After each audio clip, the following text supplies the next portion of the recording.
सुबह सुबह एक घर से जोर जोर से आवाज आ रही थी, बचाओ मेरा भाई पागल हो गया है, वो गोलियां चला रहा है। वहां जनता इकट्ठा हो जाती है।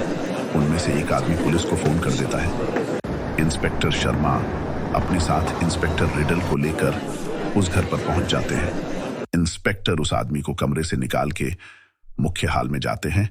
वहां का मंजर देखकर सब शॉक हो जाते हैं।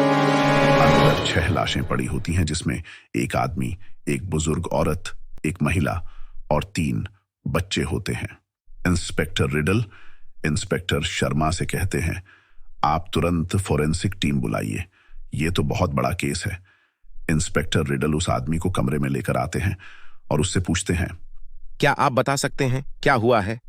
सर, कल रात को किशन ने बहुत शराब पी ली थी। उसका और भाभी झगड़ा हो रहा था। मैं अपने कमरे में था और उनकी आवाज सुन रहा था।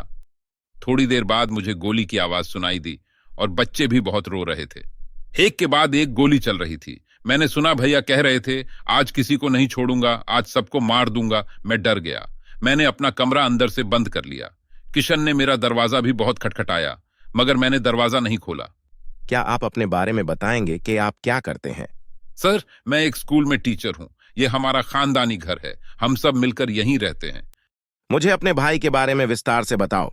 सर, किशन कुछ काम नहीं करता था। वो डिप्रेशन में रोज शराब पीता था। उनके ऊपर किसान लोन भी है। पिछले साल बारिश की वजह से फसल खराब हो गई थी, तो किशन ने खेत में काम करना ही छोड़ दिया था। क्या आप बता सकते हैं कि भैया और भाभी में लड़ाई क्यों हो रही थी? मेरी भाभी लखनऊ में एक बीमा कंपनी में काम करती थी। वो शनिवार और इतवार को ही सिर्फ भैया से मिलने आती थी। वो किशन को हमेशा ताना मारती थी कि तुम बेकार आदमी हो जो कुछ काम नहीं करता।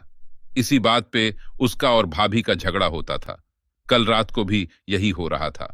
इंस्पेक्टर रिडल सारी बॉडीज की डिटेल्स में जांच करते हैं।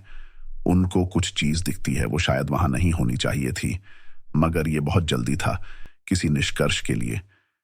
इंस्पेक्टर रिडल थोड़ी देर बाद उनके पड़ोसी से बात करते हैं। वो कहता है, जी हां, किशन घर पर ही रहता था। उसकी बीवी कहीं लखनऊ में काम करती थी। क्या उनका और उनकी बीवी में झगड़ा होता था? सर, झगड़ा किस घर में नहीं होता। हाँ, मगर किशन इतना गुस्से वाला आदमी नहीं था। वो तो अपने बच्चों से बहुत प्यार करता था। वो कैसे ये कर सकता है? क्या आप मुझे रवि के बारे में कुछ बताएंगे? इंस्पेक्टर साहब, वो खेतीबाड़ी में तो बिल्कुल इंटरेस्ट नहीं लेता था। वो स्कूल में टीचर है और ज्यादातर घर से स्कूल और स्कूल से घर। उसका कोई यार दोस्त भी नहीं है। इंस्पेक्टर रिडल लखनऊ में इंस्पेक्टर त्यागी को फोन करते हैं और उनको कुछ डिटेल्स निकालने के लिए कहते हैं। इंस्पेक्टर रिडल मर्डर वाली जगह जाके कुछ और सबूत ढूंढते हैं। तभी उनके दिमाग में एक चीज आती है जो उन्होंने देखी थी। वो इंस्पेक्टर शर्मा से कहते हैं, कातिल किशन नहीं, ये रवि है। इसको हम कल गिरफ्तार करेंगे पोस्टमार्टम रिपोर्ट के बाद। अगले दिन पोस्टमार्टम रिपोर्ट पढ़ने के बाद तो जैसे सारे राज से पर्दा ही उठ जाता है। उस रिपोर्ट में एक गोली बच्ची के आर पार होने के बाद किशन को लगती है। अगर किशन गोली चलाता तो गोली उसको नहीं लगती। और तो और किशन के सिर के पास एक हथौड़े से लगी चोट भी मिलती है। इंस्पेक्टर शर्मा और रिडल जाके रवि को गिरफ्तार कर लेते हैं।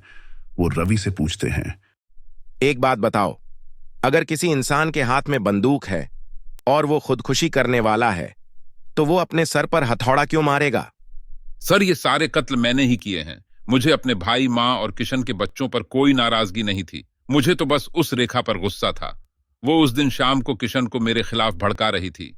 वो कह रही थी कि रवि भैया ने तुमसे सारी अच्छी जमीन अपने नाम करवा ली और तुम्हें वो नहर के पास वाली जमीन दी है जिसमें अक्सर बाढ़ आ जाती है। मुझे इस बात पर बहुत गुस्सा आया। रात को 3 बजे जब मैंने देखा रेखा पानी पीने के लिए किचन में आई है, मैंने उस पर गोली चला दी। गोली की आवाज सुनकर मेरी मां आ गई।